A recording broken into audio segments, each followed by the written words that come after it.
More than a third of the 2025 season is over and the Red Sox are struggling. We lost yet another one-run game, and sometimes it seems like we're playing Little League ball. So the real question is this: can the Red Sox regroup and still become a playoff contending team, or is it time to look to the future? Well, let's try and find some answers.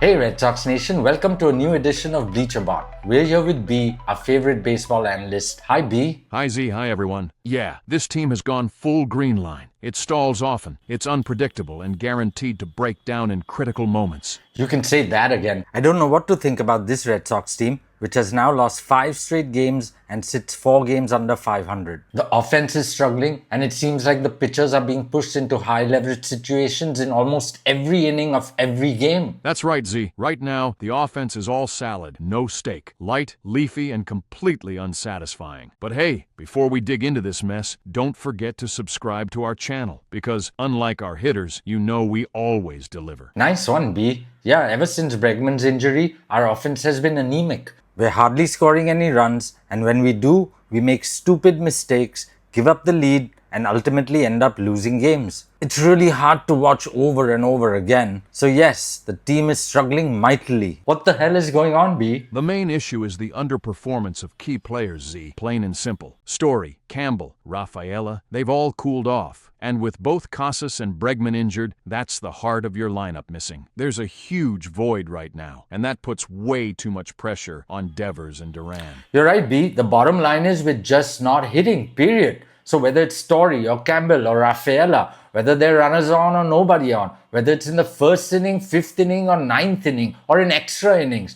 we're just not hitting, and that's a problem. And it's not just slumps, it's approach. You've got guys chasing bad pitches, making weak contact and striking out looking.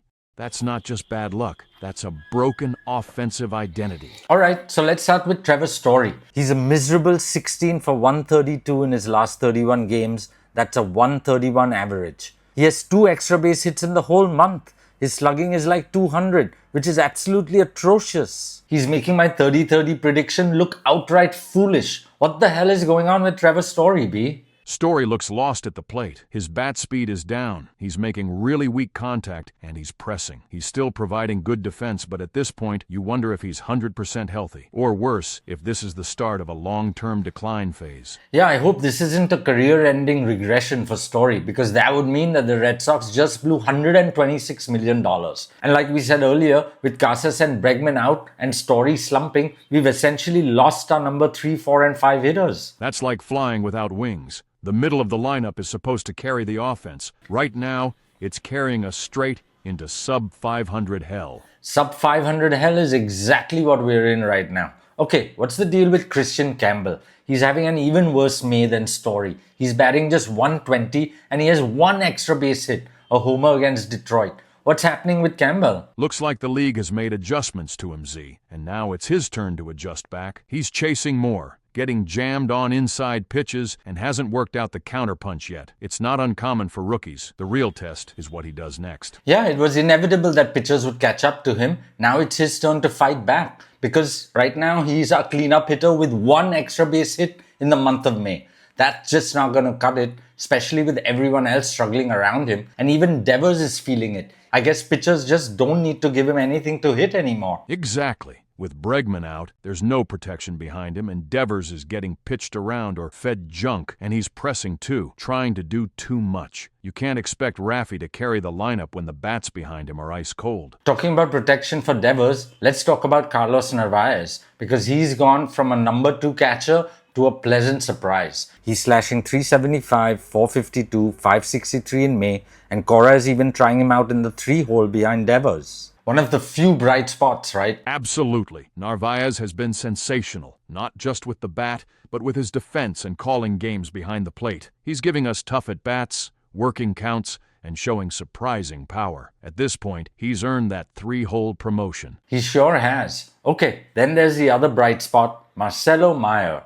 Bregman's injury cleared the path for his much-awaited call-up from Worcester. He went 0 for 4 in his debut, but has settled down since then, collecting his first hit and a couple of doubles. He has a good eye at the plate and he looks calm, composed, and confident. I think he has a lot to add to this team. Yeah, Mayer doesn't look overmatched at all. He's seeing the ball well and playing clean defense. His maturity at the plate is impressive for a 21-year-old. He might be the stabilizer this infield needs, and I think he's here to stay. I think we'll be talking a lot about Mayer in the next few weeks. You watch. Okay, now let's talk about some solutions. What can we do to fix this mess, B? Is there anything there? First, restructure the lineup, which Cora seems to be doing, like moving Narvaez to the number 3 spot. And then yesterday, he put Abreu at number 3 and batted Mayer cleanup. He will have to experiment until something clicks. Second, make player-specific adjustments. Story needs a mental reset, maybe even a short IL stint if something's nagging. Third, get our hitting coaches focused on situational hitting. And finally, if this continues, Breslow has to make a move, either promote talent or trade for a bat. Well, talking about promoting talent, one possible solution which you didn't mention, Roman Anthony. He's the team's top prospect and he's been hitting the cover of the ball in Worcester. I don't think there's much left for him to prove down there. Calling up Roman Anthony would inject life into the offense, no doubt. He's raking with the Woo Sox, slashing .320, .452, .529, with 8 home runs and elite plate discipline. He has 43 walks in 48 games. So yeah, he seems more than ready for the big league. And he'd bring middle-of-the-order power potential, consistent at-bats, and momentum. So sure, he could provide some much-needed offense. But remember, he's not a miracle worker, Z. He can't fix Story or Campbell, and adding him would create an outfield logjam, unless someone like Rafaela moves to short or Abreu sits. I absolutely think it's the right time. We've got nothing to lose. Worst case, he's as bad as our current lineup.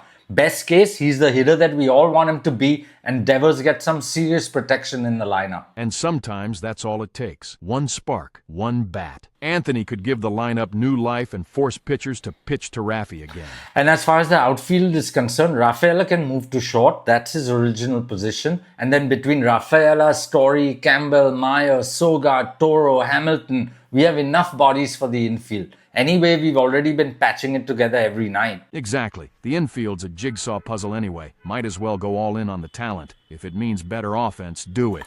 Okay, time for you to chime in, Red Sox Nation. We'd love to hear from you. Is it time for Roman Anthony to come and save us? Or should we be looking at some other options to fix this mess? Let us know in the comments below. And hit that like button if you're more frustrated than Alex Cora watching another pop-up with the bases loaded. You know, B, if Anthony is called up, or I should say when Anthony is called up, we're going to have 4 rookies in our lineup every day. So the big 3, Anthony, Mayer, Campbell, and then Narvaez. Plus, essentially a rookie at first base. Remember, Abreu and Rafaela are only in their 2nd season. So this will be a really young team. And inevitably, there are going to be mistakes because they need time to learn, adjust. There's going to be a learning curve.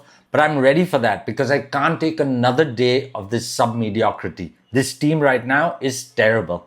Okay, so one final question for you, B. Can the Red Sox still make the playoffs? I want to say yes, but it's going to take a plot twist. Right now, this team looks more like a mystery novel. Lots of drama, no clear ending, and half the characters have gone missing. But they've still got talent, they've got reinforcements like Mayer already up, and Anthony waiting in the wings, and the rotation is strong enough to keep them in games. If the bats wake up, and I mean soon, they can absolutely sneak into a wild card spot. But if they keep leaving runners on base like this group, then no. They're going to be watching October baseball from their couches. So yes, the path is still there, but the GPS is screaming, recalculating. Fair enough. That's it for us. Anything else you want to add, B? Just this. Seasons aren't won in May, but they sure can slip away. Let's hope the Red Sox remember how to hit, or this year's hopes are headed straight to the pit. Ooh, nice. Thanks for watching, Red Sox Nation. We'll see you on the next episode of BleacherBot. Until then, stay tuned, stay crazy.